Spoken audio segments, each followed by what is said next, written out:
Hello students, आज हम लोग शुरू कर रहे हैं 10th की साइंस। तो उसका जो सबसे पहले हम टॉपिक आज शुरू कर रहे हैं वो है फिज़िक्स। तो फिज़िक्स के अंदर आपके कई सारे टॉपिक्स मैं ज़रा पहले बता दूँ। आपके हैं light and reflection, refraction, electricity, human eye. ये सारे इस तरह के टॉपिक्स हैं जो हम लोग फिज़िक्स में 10th के अंदर करने वाले हैं। तो आज जो हम टॉपिक शुरू करने वाले हैं वो है light, reflection and refraction, क्योंकि उसका वेटेज जो है वो आपके एग्जाम्स के अंदर काफ़ी ज़्यादा है। तो सबसे पहले हम वो शुरू करने वाले हैं। तो हम हेडिंग दे देते हैं लाइट। आज हम लोग कोशिश करेंगे कि हम लाइट की बेसिक प्रॉपर्टीज़ और रिफ्लेक्शन क्या होता है, कितने टाइप्स हैं उसको कवर करने की कोशिश करेंगे। ठीक है, तो सबसे पहले अगर हम लोग को बात करनी हो कि लाइट क्या है, अगर आप लोगों को ध्यान हो तो आप लोगों ने ये सब चीज़ें बेसिक्स जो है इस चैप्टर की आपने 8th स्टैंडर्ड में ही कर ली थी। ठीक है, 8th स्टैंडर्ड में आपने लाइट को बेसिक क्या बोला गया था, आपने डेफिनेशन दी थी कि लाइट क्या है, एक फॉर्म ऑफ एनर्जी है। ठीक है, एक फॉर्म ऑफ एनर्जी है जो हमको देखने में हेल्प करता है। जितनी भी चीज़ें तुम्हारे आसपास में विजिबल है, किसकी वजह से विजिबल है? लाइट की वजह से। ठीक है, तो light is just a form of energy, जिसकी वजह से क्या हो रहा है कि लाइट जो हम लोग सारी चीज़ों को विजिबल हो पा रही है हमें। सेकेंड चीज़, इसको पहले कि हम क्या बोल रहे हैं कि ये है फॉर्म ऑफ एनर्जी। सेकेंड जो चीज़ हम बोल रहे हैं उसकी प्रॉपर्टीज़ के बारे में अगर हम बात करें तो पहली प्रॉपर्टी जो लाइट की हम बोलते हैं कि ये प्रोपोगेट कैसे करती है, इसका प्रोपोगेशन कैसे होता है। प्रोपोगेशन यानी ये मूव कैसे करती है लाइट। ठीक है, अब अगर इसके मूवमेंट की बात करें हम तो पहली चीज़ ये है कि लाइट जो है वो रेज की फॉर्म में मूव करती है। क्यों मूव करती है? लाइट का पाथ जो है, सबसे पहली बात, लाइट का पाथ जो है वो होगा स्ट्रेट लाइन।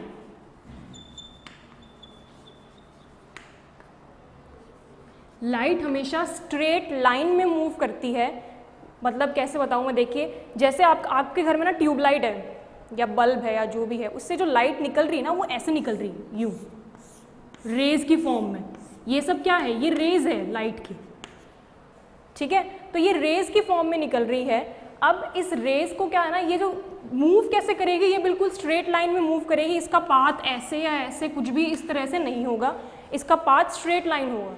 अगर इस चीज़ को मुझे प्रूफ करना रहे कि कैसे लाइट, मान ले कि लाइट जो है वो स्ट्रेट लाइन में मूव करती है, इसका प्रूफ का या फिर इसका एग्जाम्पल बोलो आप, तो एग्जाम्पल सिंपल क्या है? Shadow formation. शैडो मतलब अपनी परछाई जो बनती है ना, वो परछाई कैसे बनती है, उस परछाई को या शैडो को फॉर्मेशन जो है वो यही प्रूफ करता है कि लाइट जो है स्ट्रेट लाइन में मूव करती है। फॉर एग्जाम्पल मान लीजिए कि सन से जो लाइट आ रही है, सन जो है वो सबसे मेन रिसोर्स है लाइट का। ठीक है, सन से लाइट आ रही है इस तरह से, ये रेज आ रही है कंटिन्यू। अब ये रेज आ रही है, ये कंटिन्यू मूव करेगी स्ट्रेट लाइन में। ठीक है, यहां मान लेते हैं कि यहां आपके पास में एक स्क्रीन है, यहां मान ले कोई ऑब्जेक्ट है, मान लीजिए ट्री है इधर। अब जब ये लाइट स्ट्रेट लाइन में मूव करेगी ऐसे, तो देखिए यहां से ये ऐसे स्ट्रेट लाइन में मूव कर जाएगी क्योंकि यहां इसके पास में क्या है? जगह है। लेकिन इस पार्ट से, जहां जिस जगह पर ट्री है, इधर से ये मूव नहीं कर पाएगी, आगे पास नहीं हो सकती, क्योंकि रास्ते में क्या आ रहा है? एक ऑब्जेक्ट आ रहा है, या फिर हम बोल दें एक ऑब्स्टिकल आ रहा है। इधर से भी कर जाएगी। अब इधर से इस यहाँ से लेकर इस पोर्शन तक लाइट जो है वो आगे नहीं जा सकती, ट्रैवल नहीं कर सकती, क्योंकि बीच में ऑब्स्टिकल है, या हम बोल दें एक ओपेक ऑब्जेक्ट है या कोई ऑब्जेक्ट रखा हुआ है, जिसकी वजह से लाइट जो है वो आगे ट्रैवल नहीं कर सकती। तो क्योंकि आगे लाइट ट्रैवल नहीं कर सकती, तो उसकी शैडो जो है वो हमें यहाँ स्क्रीन के ऊपर ना ऐसे दिखाई देगी इधर। ठीक है, तो ये रीज़न है, ये चीज़ प्रूव करती है कि लाइट जो है वो स्ट्रेट लाइन में मूव करती है। सबसे पहली प्रॉपर्टी क्लियर की हमने।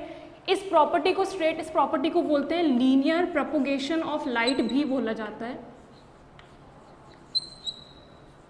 Linear propagation of light. Linear मतलब स्ट्रेट लाइट जो है वो एकदम स्ट्रेट मूव करती है। ठीक है, ये जो अभी तक जो मैंने चीज़ बताई है, ये एक क्विक रिवीजन है जो आप लोग पहले पढ़ के आ चुके हो 8th स्टैंडर्ड में, जो अभी जानना आपके लिए ज़रूरी था। नेक्स्ट जो हम मेन जो अभी शुरू कर रहे हैं टॉपिक, वो हमारा है रिफ्लेक्शन। रिफ्लेक्शन में कुछ बेसिक चीज़ें आप लोगों ने पहले पढ़ रखी है।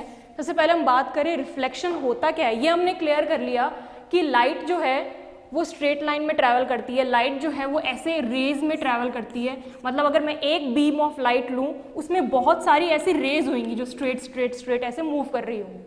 ठीक है, तो हम अभी जो बात कर रहे हैं वो कर रहे हैं रिफ्लेक्शन की, कि रिफ्लेक्शन क्या है। देखिए इसकी डेफिनेशन बताने से पहले इसका समझ लो कैसे होता है।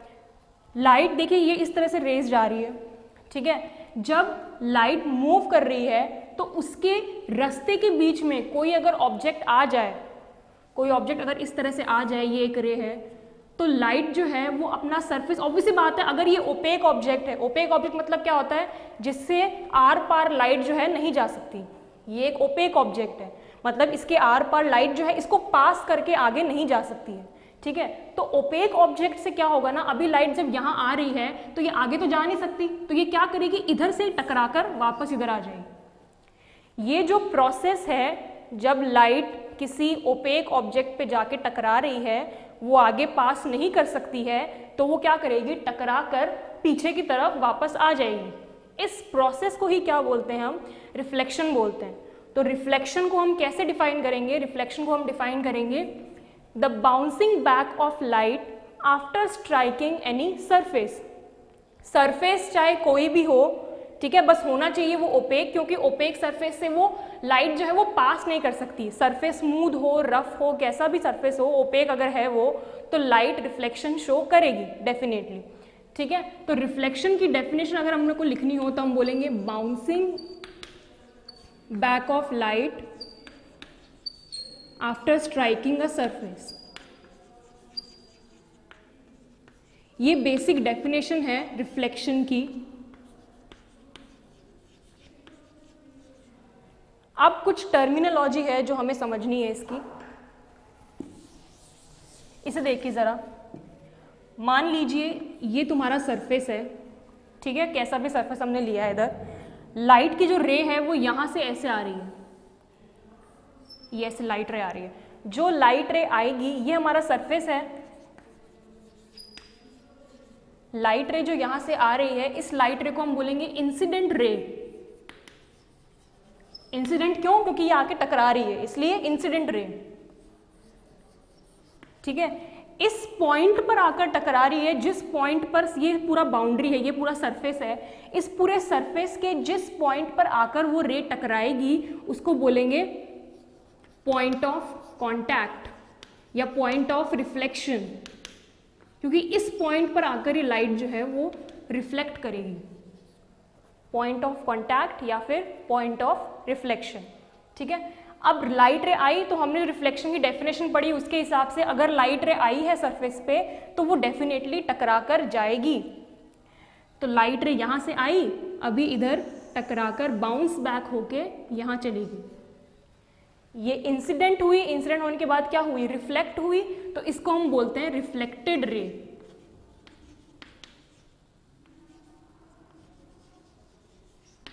इसे हम बोलेंगे रिफ्लेक्टेड रे, सिंपल।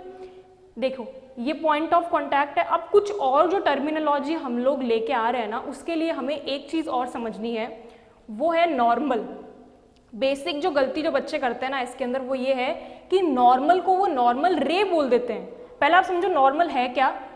ये जो जहाँ पर देखिए ये तुम्हारा सरफेस है, ये पॉइंट ऑफ कांटेक्ट है, बाउंड्री के परपेंडिकुलर, सरफेस के परपेंडिकुलर हम एक इमेजिनरी लाइन ड्रॉ करेंगे। ध्यान दीजिएगा, इमेजिनरी लाइन है, रे नहीं है, वो कोई लाइट से नहीं आ रही है, हम इमेजिनरी एक लाइन जो है वो ड्रॉ कर रहे हैं ताकि हम आगे के टर्म्स दे सकें, ठीक है। तो ये तुम्हारा सरफेस है, सरफेस का पॉइंट ऑफ कांटेक्ट पे हम लोग एक परपेंडिकुलर लाइन ड्रॉ कर रहे हैं, इमेजिनरी लाइन। ये बाउंड्री, ये लाइन, एक इमेजिनरी लाइन ड्रॉ कर रहे हैं, ठीक है। तो इसको हम नॉर्मल रे मत बोलना, हम इसे क्या बोलेंगे, सिर्फ नॉर्मल बोलेंगे, नॉर्मल रे नहीं बोलेंगे।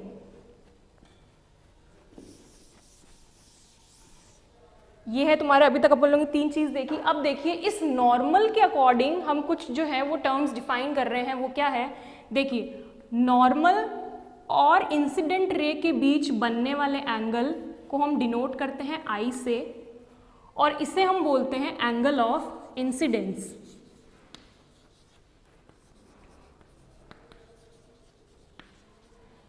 आई से डिनोट करते हैं, जिसे हम बोलेंगे एंगल ऑफ इंसिडेंस, ठीक है।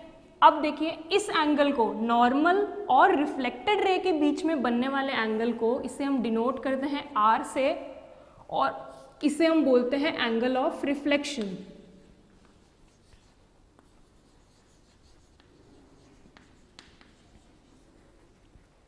एंगल ऑफ इंसिडेंस और एंगल ऑफ रिफ्लेक्शन। ये बेसिक टॉपिक्स हैं। ये हमने कुछ टर्मिनोलॉजी समझी है। इन टर्मिनोलॉजी को समझना इसलिए ज़रूरी था क्योंकि हम आगे जो हम देखेंगे वो है लॉज ऑफ रिफ्लेक्शन। तो एक बार इसे ध्यान से देख लीजिए इस डायग्राम को, सारे नाम आपको सब याद होने चाहिए। ये इंसिडेंट रे है, ये रिफ्लेक्टेड रे है, रे ये दोनों रे है, ये रे नहीं है, नॉर्मल रे नहीं है, ये एक इमेजिनरी लाइन है जो हमने ड्रॉ करी है, हमारे कन्वीनियंस के लिए ड्रॉ करी है। ठीक है, नॉर्मल और इसके बीच का एंगल इंसिडेंट रे और इन दोनों के बीच का एंगल ऑफ इंसिडेंस और एंगल ऑफ रिफ्लेक्शन। ठीक है, ये सब टर्म्स अब अगर हमें समझ में आ गए हैं तो हम अब आगे बढ़ेंगे laws of reflection. Laws of reflection समझेंगे हम इसके बाद में। अब देखिए लॉज ऑफ रिफ्लेक्शन जो आपके हैं ये समझना जरूरी इसलिए भी है क्योंकि आगे जो हम सरफेसेस के ऊपर पढ़ेंगे रिफ्लेक्शन, अलग अलग टाइप के सरफेस देखेंगे हम, प्लेन सरफेस, कर्व्ड सरफेस, उन सरफेस पे कैसे रिफ्लेक्शन करवाना है ये लॉज लगाकर ही हम, अगर हमको लॉज समझ में आ जाएंगे तो काफी ईजी हो जाएगा। तो लॉज ऑफ रिफ्लेक्शन देखिए जरा,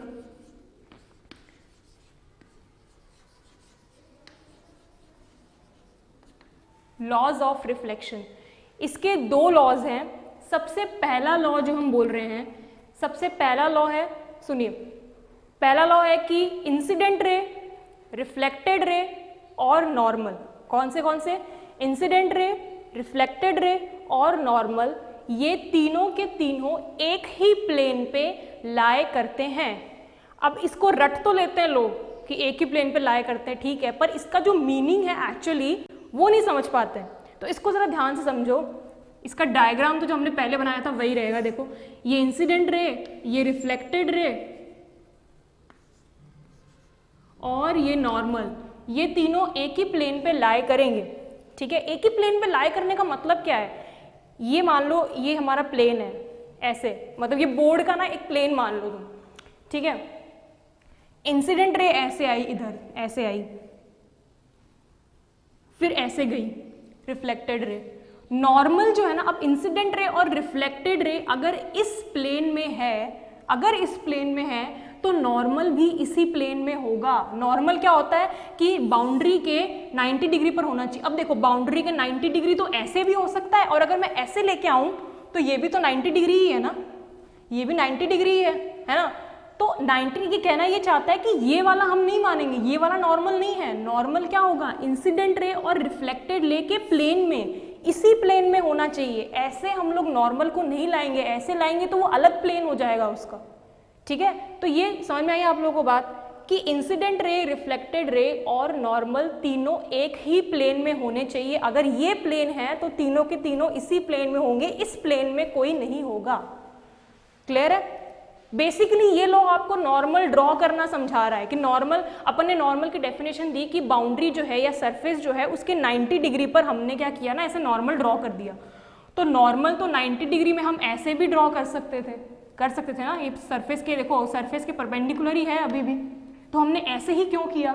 तो यही बता रहा है ये कि इंसिडेंट रे और रिफ्लेक्टेड रे जिस प्लेन में है उसी प्लेन में नॉर्मल का होना जरूरी है। तो फर्स्ट लॉ को हम लोग कैसे लिखेंगे, देखो फर्स्ट लॉ को हम इस तरह लिखेंगे कि incident ray,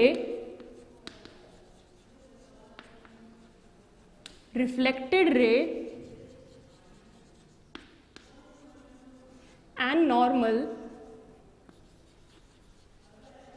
lies on the same plane.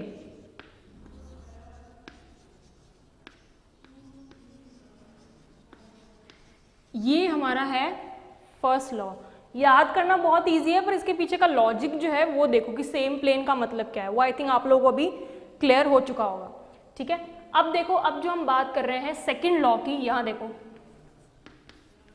Second law क्या बोलता है। अपन ने डिफाइन जो पहले किया था डायग्राम के अंदर कि फर्स्ट लॉ, सेकंड लॉ, जो सारे टर्मिनोलॉजी जो हमने डिफाइन किए थे कि ये इंसिडेंट रे है, ये रिफ्लेक्टेड रे है और ये क्या है, नॉर्मल है।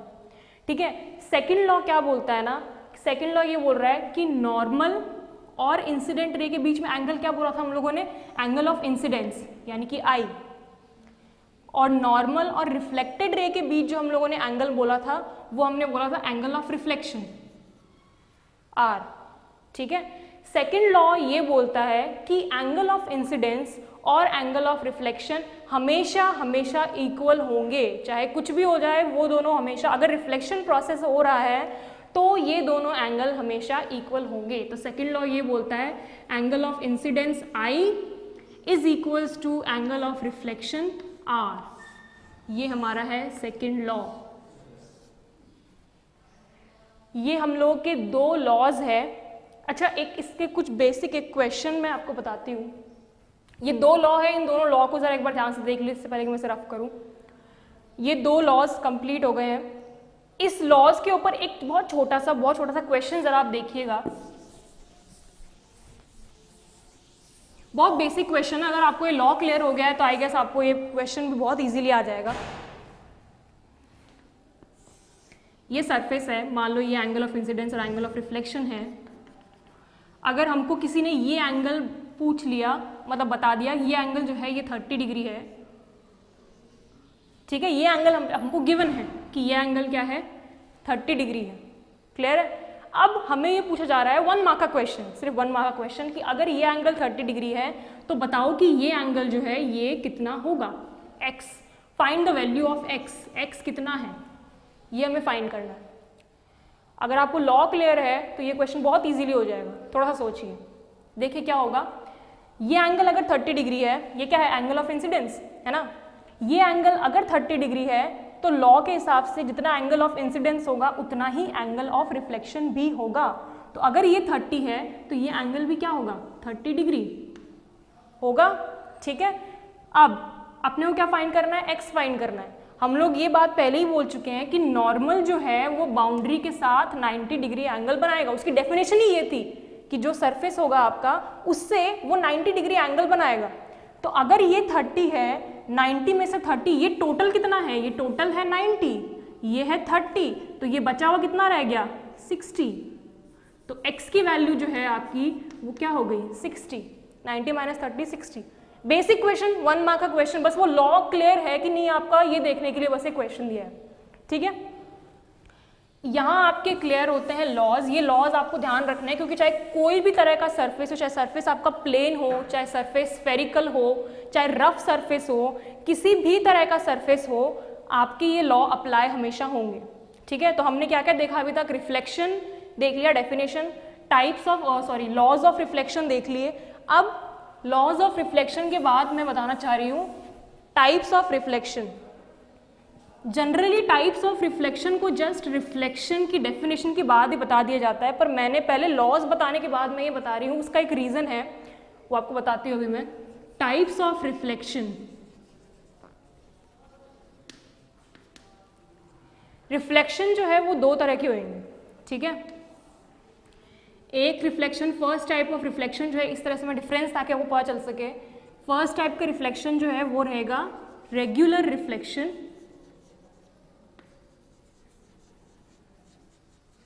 दूसरा टाइप का जो हम बोल रहे हैं या तो उसे हम बोलते हैं इररेगुलर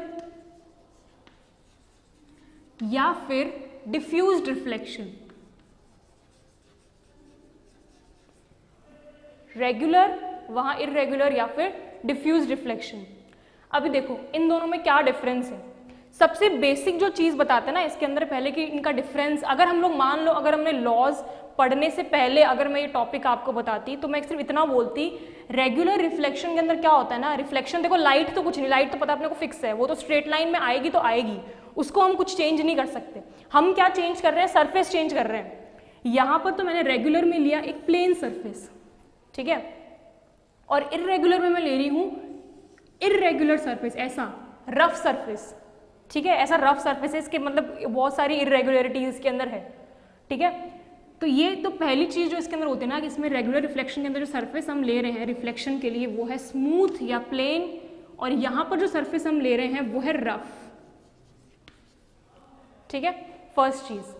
दूसरी चीज़ देखो, लाइट रेज जो, एक चीज़ ध्यान रखना कि जैसे फॉर एग्जांपल एक अगर मैं बीम ले रही हूँ लाइट की, इतनी पूरी ऐसी बीम है, तो इसके अंदर जितनी भी रेज होंगी टक टक टक, ये सब जितनी भी सब रेज होंगी वो सारी की सारी क्या होंगी, पैरेलली आएंगी।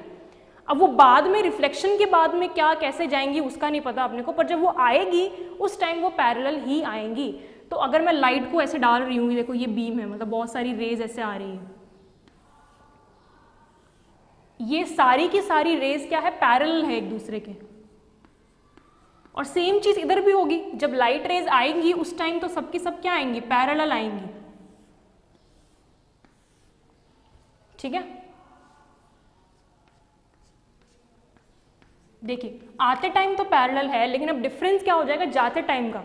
देखो रेगुलर रिफ्लेक्शन के अंदर जब रेज आ रही थी उस टाइम भी पैरेलल थी, और रिफ्लेक्ट होने के बाद जब इंसिडेंट हो रही थी तब भी पैरेलल थी, और रिफ्लेक्ट होने के बाद भी वो पैरेलल ही होंगी। इस तरह से अभी भी ये पैरेलल ही हैं, कोई डिफरेंस नहीं आया है। जैसी आई थी वैसी ही वो चली गई, पैरेलल आई थी पैरेलल ही चली गई। लेकिन इसके अंदर ऐसा नहीं होएगा, जब लाइट आ रही पैरेलल है, जाते टाइम वो पैरेलल नहीं रहेंगी, वो टेढ़ी मेढ़ी हो जाएंगी। ठीक है,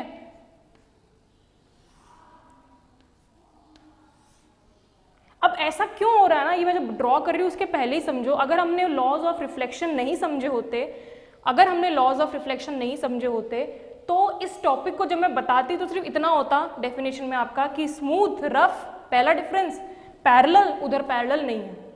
लेकिन ये पैरेलल क्यों नहीं है, ये जानने के लिए लॉज ऑफ रिफ्लेक्शन जो है उसका जरा वापस रिवाइंड करके जरा समझो। लॉज ऑफ रिफ्लेक्शन क्या बोलता है कि इंसिडेंट रे और रिफ्लेक्टेड रे जो है वो दोनों सेम होनी चाहिए। जरा जूम आउट करके सरफेस को देखो, ऐसा कुछ सरफेस है ये, इस तरह से कुछ सरफेस है ये। ठीक है, अभी क्या हो रहा है ना, लाइट रे, दो रेज में ले रही हूँ ऐसे कि दोनों रेज क्या आ रही है, ऐसे पैरेलल आ रही है। इधर समझना जरा, अब यहाँ पर क्या हो रहा है ना कि दोनों रेज आ तो पैरेलल रही है। अब मुझे जरा बताओ, जितना एंगल इंसिडेंट रे का होता है ना उतना ही क्या होता है, एंगल ऑफ इंसिडेंस का जो एंगल है वही एंगल ऑफ रिफ्लेक्शन का भी होता है। लॉ देखा था अपन ने, angle I is equals to angle R. अब देखो एंगल आई और एंगल आर को हम डिफाइन कैसे करते हैं, नॉर्मल होना चाहिए, नॉर्मल के साथ ही डिफाइन करेंगे क्योंकि नॉर्मल है, नॉर्मल और एंगल ऑफ इंसिडेंस। अभी देखो मुझे अगर नॉर्मल ड्रॉ करनी हो तो मैं कैसे करूंगी, इसमें करना बहुत ईजी है। यहाँ मैं क्या करूँ, 90 डिग्री एंगल मैंने ऐसे बना दिया हर जगह पे, पॉइंट पर, इन सारे पॉइंट्स पर हो गया, क्योंकि ये सरफेस तो स्मूथ है। यहाँ कैसे नॉर्मल बनाओगे, नॉर्मल होता है जो सरफेस आपका है उसके परपेंडिकुलर जो होता है ना उसको हम नॉर्मल बोलते हैं। यहाँ कैसे नॉर्मल बनाओगे, ये तो टेढ़ा मेढ़ा है, कैसे 90 डिग्री बनाए। अब ऐसे में मैं कैसे 90 डिग्री बनाऊँ, एकदम टेढ़ा मेढ़ा सरफेस है, जो रफ सरफेस है। तो उसके लिए क्या देखते हैं ना, हम टेंजेंट देखते हैं। ये देखो जरा, इस पॉइंट को देखो, ये पॉइंट ऑफ कॉन्टैक्ट है, देखो दो अलग अलग पॉइंट ऑफ कॉन्टैक्ट हैं, इन दोनों अलग अलग पॉइंट ऑफ कॉन्टैक्ट के लिए अलग अलग नॉर्मल होएगा, क्योंकि ये रफ सरफेस है। यहाँ पर सरफेस स्मूथ था तो यहाँ पर नॉर्मल एक जैसे थे, नॉर्मल भी पैरेलल थे। यहाँ ऐसा नहीं होएगा, यहाँ पर क्या होगा, अगर मैं यहाँ टेंजेंट ऐसे ड्रॉ करूँ, देखो इसके ऊपर, इस पॉइंट के ऊपर मैंने ऐसे ड्रॉ कर दिया, तो नॉर्मल क्या होगी, ऐसी। जबकि जब मैं इस सरफेस की बात कर रही हूँ, इस सरफेस के ऊपर टेंजेंट ऐसे जा रहा है। ठीक है, तो इसका नॉर्मल कैसे होगा, इस बाउंड्री के 90 डिग्री कैसा बनेगा, ऐसा कुछ बनेगा।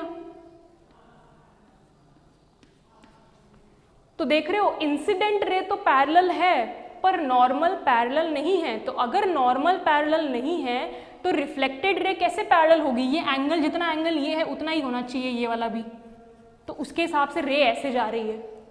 यहाँ पर क्या हो रहा है, जितना एंगल ये है उसके हिसाब से ये एंगल होना चाहिए था, तो ये ऐसे जा रही है। इंसिडेंट रे तो पैरेलल आ रही थी पर सरफेस टेढ़ा मेढ़ा है, उसके हिसाब से नॉर्मल पैरेलल नहीं हुई और उसके हिसाब से रिफ्लेक्टेड रे भी पैरेलल नहीं हुई।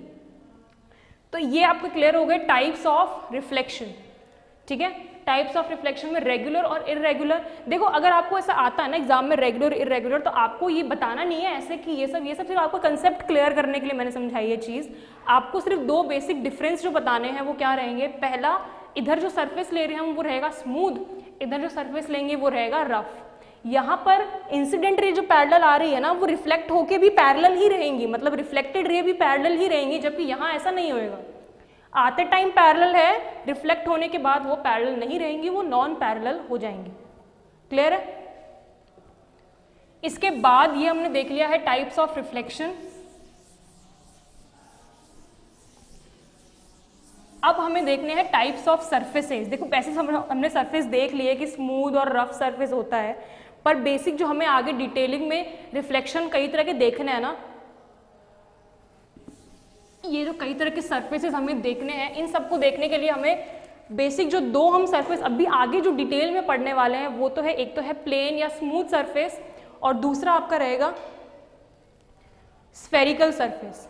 ठीक है, तो सबसे पहले जो सरफेस, टाइप्स ऑफ सरफेसेस या फिर हम बोल सकते हैं मिरर्स। मैं यहाँ मिरर्स क्यों लिख रही हूँ वो जरा देखो। मिरर्स लिखने का रीज़न क्या है, देखो सबसे ज़्यादा जो क्लियर इमेज रिफ्लेक्शन के बाद जो आती है ना वो मिरर्स में आती है। मिरर एक्चुअली है क्या, मिरर जो घर पे जो आपके विंडोज़ वगैरह में जो पूरा ना ट्रांसपेरेंट में वो जो ग्लास लगा हुआ होता है, एक मैं प्लेन ग्लास लूँ, ऐसा मतलब प्लेन ग्लास, ग्लास मतलब जिसके आर पार पूरा दिख सके, ट्रांसपेरेंट हो। अब उसी प्लेन ग्लास के पीछे मैं सिल्वरिंग कर दूँ तो क्या बन जाएगा, मिरर आपके घर में जो ना शीशा लगा हुआ है या मिरर लगा हुआ है वो क्या है, जिसमें अपनी शक्ल देखते हो आप लोग, एक ग्लास है। ठीक है, उस ग्लास के पीछे क्या कर दिया, सिल्वरिंग कर दी, वो क्या बन गया, मिरर। तो उससे होता क्या है ना, वो उससे रिफ्लेक्शन जो है ना, रिफ्लेक्शन बनने के बाद इमेज जो है वो बहुत क्लियर बनती है। तो हम सरफेसेस ना देख के मिरर्स लिखा मैंने कि टाइप्स ऑफ मिरर्स हम लोग अभी देख रहे हैं।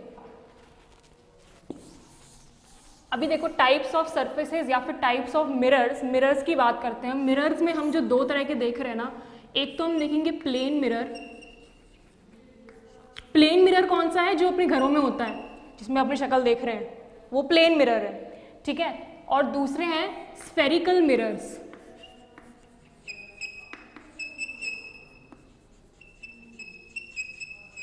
प्लेन मिरर्स और स्फेरिकल मिरर्स, ये दो तरह के मिरर्स जो हैं वो हम लोग आज अभी देख रहे हैं। प्लेन मिरर की बात करें तो प्लेन मिरर जो अपने घरों में है, simple plain mirror. Spherical mirror का एग्जांपल क्या लोगे आप, घर में कोई ऐसा कुछ देखो, सोचो कोई घर में आपको कोई एग्जांपल दिख रहा है आपको स्फेरिकल। स्फेरिकल मतलब क्या होता है ना, एक ऐसा कुछ है स्फेयर, स्फेयर मतलब बॉल, बॉल जैसा। अब उसको मैं ब्रेक कर दूं बीच से, इतना टुकड़ा बच गया उसका, तो ये जो पूरा है ना, ये क्या है मेरा, मतलब एक ग्लास का बॉल है एक। ठीक है, खोखला अंदर से हॉलो है और ये ऐसे ग्लास का बना हुआ है, और इसको मैं ब्रेक कर दूं तो ये जो पोर्शन है ना मेरा, ये और ये पोर्शन, ये क्या बन गया ना मेरा, ये स्फेरिकल मिरर बन गया। तो स्फेरिकल मिरर जो है ना, उसका एग्जाम्पल क्या ले सकते हो, घर में चम्मच होती है ना, स्पून, वो क्या है, स्फेरिकल मिरर ही है। ठीक है, तो प्लेन मिरर और स्फेरिकल मिरर, स्फेरिकल मिरर्स के फिर दो टाइप होंगे। स्फेरिकल मिरर के फिर दो टाइप जो है वो क्या है, कॉनकेव मिरर और दूसरा कॉन्वेक्स। कौन से दो टाइप रहेंगे, कॉनकेव और कॉन्वेक्स मिरर। ठीक है, सबसे पहले बात करें हम लोग प्लेन मिरर की। एक्चुअली इन मिरर्स में हमें करना क्या है, हम बारी बारी से पहले प्लेन मिरर देखेंगे, उसमें रिफ्लेक्शन कैसे हो रहा है। देखो क्या होता है ना, रिफ्लेक्शन के बाद हमेशा इमेज बनती है। ठीक है, कैसे बनती है, क्या बनती है, इमेज होता क्या है, फिर इमेज के दो टाइप, रियल वर्चुअल, वो हम इसमें आगे भी देखेंगे। प्लेन मिरर की बात कर रही हूँ मैं, ये एक प्लेन मिरर, तो मैंने क्या बताया था, मिरर्स कैसे होंगे ना, प्लेन मिरर मतलब स्मूथ रहेगा, तो ये ग्लास का पोर्शन है, इसके पीछे मैंने क्या कर दी, सिल्वरिंग कर दी। ठीक है, तो उस सिल्वरिंग को हम डायग्राम में कैसे दिखाएंगे, मतलब मान लो अगर मैंने ये ग्लास है ऐसे, अब इस साइड मैंने सिल्वरिंग कर दी, और तो मैं अपनी शक्ल कहाँ से देखूंगी, उस साइड से देखूंगी ना, मैं ऐसे खड़ी होंगी तब मुझे शक्ल दिखेगी। सिल्वरिंग मैंने पीछे कर रखी है तो मेरी इमेज जो है मुझे यहाँ से दिखेगी। तो ये ग्लास है, ठीक है, यहाँ पर हमने क्या कर दिया, सिल्वरिंग कर दी, ऐसे सिल्वरिंग को ऐसे डिनोट करेंगे हम। तो ये तुम्हारा क्या बन गया, प्लेन मिरर। तुम्हारे घर में जो शीशा है ना वो ये, ठीक है, प्लेन मिरर है, इधर सिल्वरिंग कर दी अपन ने, यहाँ से ऑब्जेक्ट रखे हुए, यहाँ पर आप खड़े हुए हो, ये आपका डिस्टेंस है, इसे ए भी कह दूं मैं, ये ऑब्जेक्ट है। ठीक है, अब ये ऑब्जेक्ट जब भी है ना, ये यहाँ पर क्या करेगा ना, ऐसे लाइट रेज, इससे लाइट रेज गई इस तरह से, ये क्या है आपकी जो लाइट रेज यहाँ से ये भेज रहा है, ऑब्जेक्ट जो है वो लाइट रेज भेज रहा है। अभी देखो क्या होता है ना, जब भी ऑब्जेक्ट जो है वो लाइट रेज भेजेगा तो क्या होगा ना, रिफ्लेक्शन होगा। रिफ्लेक्शन होने के बाद, ध्यान रखो, रिफ्लेक्शन होने के बाद लाइट रेज जहाँ पर मीट कर रही है, इसका एक इजी एग्जांपल मैं साइड में पहले बताती हूँ फिर इसकी बात करेंगे। अगर ऐसे मिरर है, ये ऐसे रिफ्लेक्शन हुआ, दो रेज आ रही है ऐसे टेढ़ी मेढ़ी, ठीक है, रिफ्लेक्शन होने के बाद जहां पर ये मीट करेंगे ना, उस जगह पर ये लाइट रेज कहाँ मीट कर रही है, इधर कर रही है कुछ। तो जहाँ पर लाइट रेज मीट करती है, जब भी लाइट रेज जहाँ मिल रही हैं, उस पॉइंट पर हम क्या बोलेंगे कि उस पॉइंट पर इमेज जो है वो बनी है। समझ रहे हो आप लोग? तो इमेज को हम क्या बोलेंगे, इमेज को डायग्राम्स में कैसे डिनोट करेंगे, मतलब इमेज एक्चुअली है क्या। आप शीशे में अपने आप को देख रहे हो, आप यहाँ खड़े हो, मुझे अपनी शक्ल शीशे में दिखाई दे रही है, तो मैं तो हूँ ऑब्जेक्ट, और मेरी जो मुझे दिखाई दे रही है शीशे में वो क्या है, इमेज। ये तो है ऐसा। अभी इस चीज़ को हम डायग्राम में कैसे समझेंगे, कहाँ पर इमेज बनी है, कहाँ पर ऑब्जेक्ट है। तो ऑब्जेक्ट से जो रेज आ रही है, वो रेज जब किसी पॉइंट पर आकर रिफ्लेक्ट होने के बाद, ध्यान रखो, रिफ्लेक्ट होने के बाद जहां पर वो आकर मीट करेंगी, उस पॉइंट पर हम क्या बोलेंगे, उसको बोल रहे हैं हम लोग कि इमेज बन गई, इस पॉइंट पर इमेज बनी है। तो हमें एग्जैक्ट पोजीशन पता चल जाएगा कि यहां पर जो है वो इमेज बनी है। क्लियर है? तो प्लेन मिरर की बात करें अगर हम लोग, देखो अब इमेज के टाइप्स जो है ना वो भी देखो पहले। इमेज जो होगी वो दो तरह की होगी, एक तो होगी रियल इमेज, एक होती है वर्चुअल इमेज।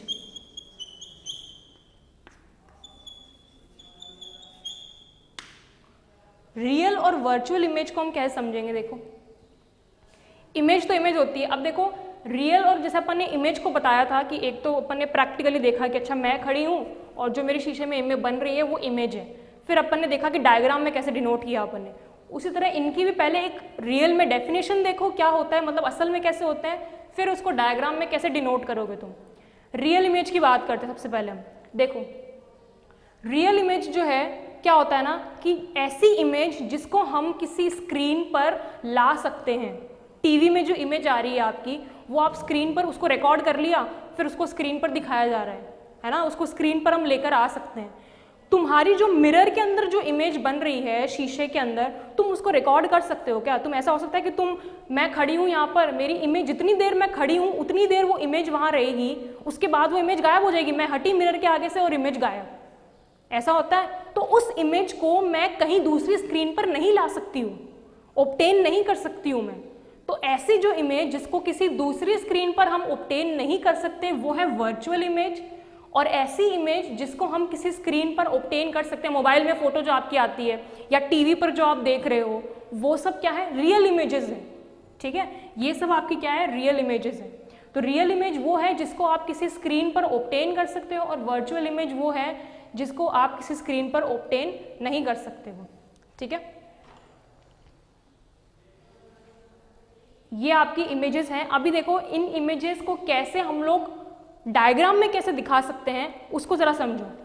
देखो अब कैसे पता चलेगा, तो अपने देख लिया, मतलब फॉर एग्जांपल अभी ना आगे हम बहुत सारे रे डायग्राम सीखेंगे अलग अलग तरह के, प्लेन का तो इतना नहीं है, स्फेरिकल मिरर्स के जब बहुत सारे देखेंगे तो उसमें क्या होता है ना, आपको बताना है कि डायग्राम देखकर ही बताओ अब आपकी रियल है या वर्चुअल इमेज है। तो अपन ने ये तो पता चल गया कि इमेज बनती कहाँ है, लाइट रेज आ रही है, इंसिडेंट हो रही है, रिफ्लेक्ट होने के बाद जिस पॉइंट पर आके वो मीट कर रही है उसे हम बोल रहे हैं कि इस पॉइंट पर, इस जगह पर जो है वो इमेज बनी है। ठीक है, ये तो क्लियर है। अब उसको देखकर इमेज तो पता चल गया, अब वो रियल है या वर्चुअल है वो डायग्राम में तुम कैसे पहचानोगे, उसके लिए जरा समझो। ऐसे मतलब लाइट रेज आ रही है, देखो कुछ इस तरह से। ठीक है, ये सरफेस है तुम्हारा। अब देखो लाइट रेज यहां से आने के बाद, मान लो ऐसा हो जाए कभी, रिफ्लेक्ट होने के बाद मान लो लाइट रेज तुम्हारी कहीं पर मीट कर ही नहीं रही है, कहीं पर मीट नहीं कर रही, ये ऐसे है, देखो ये इंसिडेंट रे थी, ये तुम्हारी है रिफ्लेक्टेड रे। अब ये जो रेज है ये तुम्हारी कहीं मीट नहीं कर रही, मैं इसको आगे जितना एक्सटेंड करती जाऊं ये लाइट रेज और दूर दूर दूर होती जा रही है, मतलब ये कहीं पर मीट कर नहीं रही है। अब अगर ये मीट नहीं कर रही है तो इसको हम ऑपोजिट डायरेक्शन में जबरदस्ती मीट करवा रहे हैं, प्रोड्यूस करके। कैसे, देखो ऐसे, इसको जो हम जबरदस्ती प्रोड्यूस करवा के ऐसे मीट करवाएंगे ना, यहां पर देखिए जरा वापस समझो इसको। ये इंसिडेंट रे है ऐसे, ये रिफ्लेक्टेड रेज आगे कहीं पर भी मीट नहीं कर रहे हैं, तो इसको हम क्या कर रहे हैं, जबरदस्ती मीट करवा रहे हैं, ऐसे प्रोड्यूस करके हमको मीट करवाना पड़ा। ऐसी इमेज को हम क्या बोलेंगे, वर्चुअल इमेज। वैसे डेफिनेशन क्या होती है जिसको हम किसी स्क्रीन पर ऑब्टेन नहीं कर सकते, वो होता है वर्चुअल इमेज। और डायग्राम्स में तुम कैसे पहचानोगे, जब भी तुम कोई रे डायग्राम बना रहे हो, चाहे वो प्लेन मिरर का चाहे स्फेरिकल मिरर का, रिफ्लेक्ट होने के बाद जब रेज आपस में मिल ही नहीं रही है, मतलब उनका तुम जितना आगे प्रोड्यूस करो वो ऐसे बढ़ती बढ़ती बढ़ती बढ़ती जा रही है इस तरह से, तो उसको फिर हमको मीट करवाने के लिए इस डायरेक्शन में नहीं, ऑपोजिट डायरेक्शन में जबरदस्ती ऐसे प्रोड्यूस करवाना पड़ेगा, तो उसे हम क्या बोलेंगे, वर्चुअल इमेज। और रियल इमेज क्या बोलेंगे, जो अपने आप मीट कर रही है, मतलब इंसिडेंट रे ऐसे आ रही है, इस तरह से इंसिडेंट रे आपकी आ रही है, ठीक है, और अपने आप वो ऐसे मीट कर गई कहीं पे, मतलब हमें कोई दिक्कत नहीं पड़ी, हमको अपने आप से वो मीट कर रही है, कोई प्रोड्यूस करने की जरूरत नहीं पड़ी, ऐसी इमेज को हम लोग क्या बोलेंगे, वर्चुअल इमेज बोलेंगे। क्लियर है? अब देखिए जरा इसका एक ओवरव्यू जो आज अपन ने पढ़ा है ना, उसका पूरे छोटा सा एक रिवीजन या क्विक रिवीजन लेते हैं, क्या क्या अपन ने देखा है। लाइट की डेफिनेशन देखिए अपन ने, light is a form of energy. Light की प्रॉपर्टी पहली कहती है लाइट हमेशा स्ट्रेट लाइन में ट्रैवल करती है। रिफ्लेक्शन देखा अपन ने, रिफ्लेक्शन क्या है, किसी सरफेस के the bouncing back of light after striking any surface is called reflection. उसके बाद में अपन ने क्या देखा, laws of reflection. Laws of reflection में incident ray, reflected ray, normal lies on the same plane. उसके बाद में था हमारा सेकंड लॉ था angle of incidence, angle of reflection, दोनों हमेशा इक्वल होंगे, ठीक है। Types of reflection, regular, irregular, ठीक है। उसके बाद में अपन ने देखे मिरर, प्लेन मिरर, इसकी बात हम मिरर्स की बात हम कल और डिटेल में करेंगे। अभी अपन ने आज सिर्फ टाइप्स ऑफ मिरर देखे, प्लेन मिरर और स्फेरिकल मिरर के दो टाइप है, कॉनकेव और कॉन्वेक्स, ठीक है। फिर अपन ने इमेजेस देखा, क्योंकि ऑब्वियस बात है रिफ्लेक्ट होने के बाद हमेशा इमेज बनती है, तो इमेज की डेफिनेशन देखी। इमेज क्या होता है, इमेज डायग्राम में कैसे होती है, जब कोई रिफ्लेक्टेड रे मीट करेगी, जहाँ पर मीट कर रही है हम बोलेंगे वहाँ इमेज बन रही है। रियल और वर्चुअल इमेज, रियल इमेज इसको स्क्रीन पर ऑब्टेन कर सकते हैं, वर्चुअल को नहीं कर सकते। जो अपने आप से मीट करे वो रियल, जो ना करे, करवाना पड़े प्रोड्यूस करके, वो वर्चुअल। क्लियर है? कल के टॉपिक में हम मिरर्स के बारे में थोड़ा और डिटेल में बात करेंगे। प्लेन मिरर में कैसे इमेज बनती है, क्या टाइप होंगे, स्फेरिकल मिरर में कैसे इमेज बनती है, क्या उसके टाइप होंगे, प्रॉपर्टीज क्या होगी इमेज की। देखो इमेज की प्रॉपर्टी में तीन चीजें हम देखते हैं, पहला साइज, दूसरा नेचर, कैसा नेचर में कैसी है वो इमेज, मतलब नेचर मतलब रियल है या वर्चुअल है, तीसरा उसकी पोजीशन, किस जगह पर इमेज बन रही है, मतलब मिरर से कितने डिस्टेंस पर कहाँ पर इमेज बन रही है। ये तीन चीजें जो हैं वो हमें इनकी इमेज की प्रॉपर्टीज में देखनी है। तो कल हम देखेंगे प्लेन मिरर में कैसी इमेज है और स्फेरिकल में कैसी है। तो आज के लिए इतना, कल हम करेंगे मिरर की बात करेंगे। आज को इस टॉपिक को यहीं पर हम लोग रिवाइंड करते हैं। तो इसके ये सब कुछ आप पूरा रिवाइज जरूर कर लीजिएगा, ताकि कल का टॉपिक आपको एकदम क्लियर हो जाए, क्योंकि अगर ये बेसिक्स जो आज अपन ने पढ़ी है वो क्लियर नहीं होंगी तो आगे वाली चीज़ें क्लियर नहीं होने वाली। ओके, तो आज के लिए इतना काफ़ी है, और आप अपने स्कूल के चैनल को सब्सक्राइब ज़रूर कीजिए। अगर ये वीडियो आपको पसंद आए तो ज़रूर लाइक कीजिए और शेयर कीजिए। Thank you very much. मैं हूँ भावना तिवारी और थैंक यू।